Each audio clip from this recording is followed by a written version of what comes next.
నమస్తే K24 news. భవన నిర్మాణ కార్మికుల సమస్యలను వెంటనే పరిష్కరించాలని డిమాండ్ చేస్తూ బెజ్జంకి మండల కేంద్రంలోని తహసీల్దార్ కార్యాలయం ఎదుట సిపిఎం ఆధ్వర్యంలో ధర్నా నిర్వహించారు. ఈ సందర్భంగా సిపిఎం మండల కార్యదర్శి తిప్పారపు శ్రీనివాస్ మాట్లాడుతూ సంక్షేమ బోర్డు పథకాలను ఇన్సూరెన్స్ కంపెనీల ద్వారా అమలు చేసే జీవో నెంబర్ 12ను ప్రభుత్వం వెంటనే ఉపసంహరించాలని డిమాండ్ చేశారు. పెండింగ్ క్లెయిమ్లను వెంటనే చెల్లించడం, 50 ఏళ్లు దాటిన కార్మికులకు పెన్షన్ అందించడం, లేబర్ కార్డుల పునరుద్ధరణ చేపట్టడంతో పాటు సహజ మరణ పరిహారాన్ని 5 లక్షలకు పెంచాలని కోరారు. ఈ ధర్నాలో సిపిఎం నాయకులు, భవన నిర్మాణ కార్మికులు పెద్ద సంఖ్యలో పాల్గొన్నారు.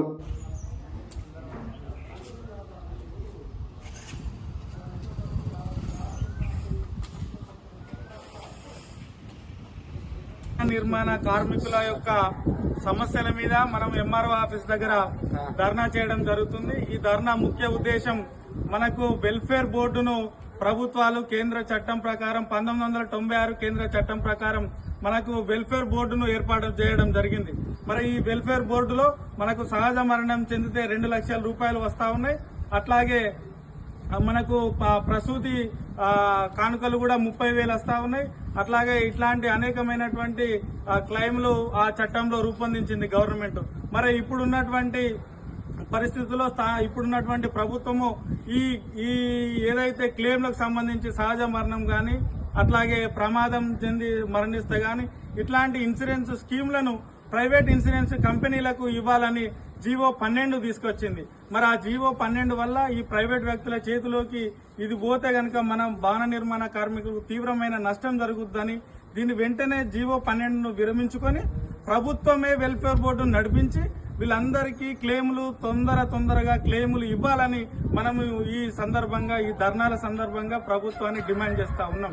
అట్లాగే మన సహజ మరణానికి 5 లక్షలు ఇవ్వాలని, అట్లాగే మన క్లెయిమ్లు ఏదైతే ఉన్నాయో క్లెయిమ్లు కూడా ఎట్లాంటి లేట్ లేకుండా, ఇప్పుడు 3 నెలలకు 6 నెలలకు క్లెయిమ్లు వస్తూ ఉన్నాయి, అట్లా కాకుండా 15 రోజుల్లోనే సత్వరమైనటువంటి విచారణ చేసి ఆ క్లెయిమ్లు ఇవ్వాలని మనం ప్రభుత్వాన్ని డిమాండ్ చేస్తున్నాం. అట్లా అడ్వైజరీ కమిటీని వేస్తే మన కార్మిక సంఘాల నాయకులం ఉంటాం కాబట్టి మన కార్మికులకు న్యాయం చేయడానికి ఉంటుంది, అదొక డిమాండ్ ఉన్నది. అట్లానే ఈ కాంగ్రెస్ గవర్నమెంట్ మనకు సైకిల్ మోటార్లు ఇస్తా అన్నది హామీ ఇచ్చింది. ఆ సైకిల్ మోటార్ల హామీని కూడా ఇవ్వాలని మనం ఈ ధర్నా నుంచి వెళ్ళి ప్రభుత్వానికి విజ్ఞప్తి చేస్తున్నాం. అట్నే మనకు మనం 24 గంటలు పని చేస్తూ ఉంటాం, కష్టపడతాం కాబట్టి ఒక 50 సంవత్సరాలకే మనకు చేత కాకుండా అవుతుంది. కాబట్టి ఈ 50 సంవత్సరాలు నిండిన కార్మికులకు అందరికీ పింఛన్ ఇవ్వాలని మనం ప్రభుత్వాన్ని కోరుతా ఉన్నాం. ఇట్లా అనేకమైనటువంటి, అట్లానే మనకు 13 లక్షల మందికి ఇన్సూరెన్సులు రిన్యువల్ చేయలేదు ఏది వెల్ఫేర్ బోర్డు. ఆ ఏదైతే రిన్యువల్లో కుంటి సాకులు చెప్తా ఉన్నది బోర్డుకు సంబంధించిన ఆఫీసర్లు, ఆ రిన్యువల్ చేయని అన్ని కూడా రిన్యువల్ చేయాలి, సత్వరమే రిన్యువల్ చేయాలని మనం ఈ ధర్నా నుంచి ప్రభుత్వాన్ని, అధికారులను విజ్ఞప్తి చేస్తా ఉన్నాం.